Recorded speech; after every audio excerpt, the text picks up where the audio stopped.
Assalamualaikum warahmatullahi wabarakatuh. Hello everyone.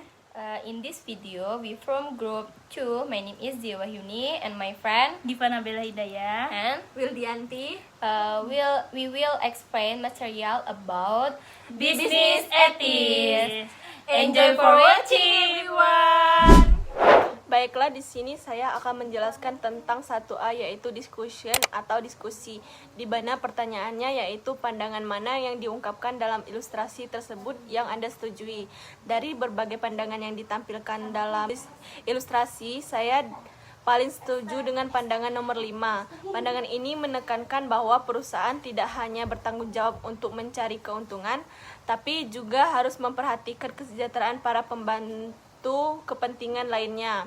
Menurut saya, etika bisnis yang baik harus mempertimbangkan dampak sosial, lingkungan, dan ekonomi. Terus saya itu kurang setuju dengan pandangan nomor 1, 2, dan 3 yang hanya menekankan pada keuntungan atau minimnya tanggung jawab, karena pendekatan seperti itu dapat merugikan konsumen, karyawan, atau masyarakat. Pandangan tersebut juga terlalu sempit dan mengabaikan tanggung jawab moral perusahaan. Baiklah, di sini saya akan menjelaskan bagian 1B, yaitu pertanyaannya 4 pandangan yang diungkapkan di sisi berlawanan dirunjuk dalam teks berikut, apa sajakah itu? Pertama yaitu welfare kapitalis, di mana untuk legitimasi publik, perusahaan melakukan kegiatan sosial bukan karena kebaikan hati tetapi untuk memperbaiki citra dan legitimasi. Kedua yaitu karyawan sejahtera, di mana perusahaan lebih berhasil karena kesejahteraan pekerja bermanfaat ekonomi jangka panjang bagi perusahaan. Ketiga yaitu Friedman, tanggung jawab perusahaan hanya profit. Perusahaan tidak boleh menghabiskan uang untuk hasil sosial, karena itu berarti menggunakan uang pemilik saham untuk tujuan yang bukan profit. Yang keempat yaitu Galbraith, di mana modal stakeholder, perusahaan bertanggung jawab pada banyak pihak. Perusahaan harus dikelola demi kepentingan semua pemangku kepentingan, bukan hanya kepentingan saham. Baik, di sini saya akan melanjutkan penjelasan bagian 1C, yaitu comprehension adalah pemahaman. Jadi pada bagian 1C itu terdapat 7 pertanyaan, di mana pertanyaan-pertanyaan ini dirancang untuk menguji pemahaman tentang 2 pandangan berbeda mengenai tanggung jawab sosial perusahaan.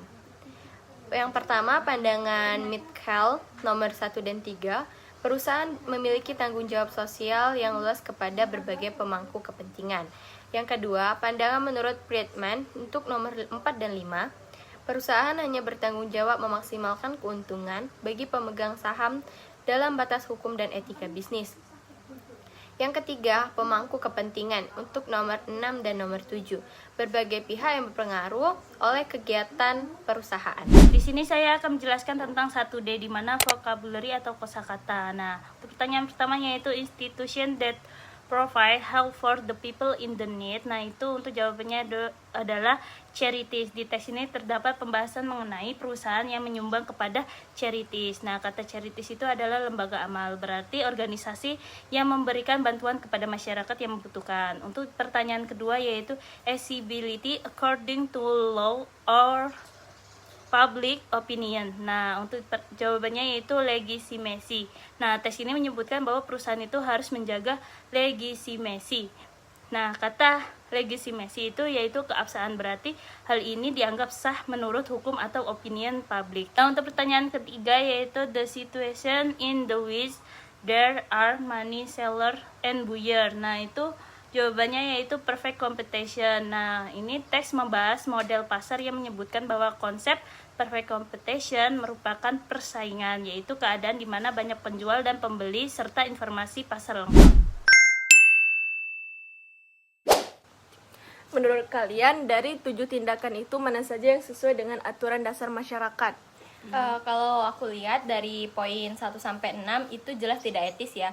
Karena seperti misalnya itu suap, terus tuh mata-mata industri, sampai dengan melebih-lebihkan iklan, itu semuanya dapat merugikan orang lain. Betul juga, termasuk juga profit motive. Nah, di situ juga meskipun kelihatan legal ya, tetap manipulatif. sama halnya dengan membuat barang itu sengaja cepat rusak gitu. Terus yang nomor 7 menurut kalian itu bagaimana? Nah, itu justru etis karena tujuannya untuk mengungkap pelanggaran demi melindungi masyarakat. Oh, betul juga berarti ya. Jadi ringkasan 1 sampai 6 itu tidak sesuai. Terus juga yang nomor 7 itu sesuai dengan basic rules of society ya kan? Iya. Oke. Oke. Dadah. Dadah.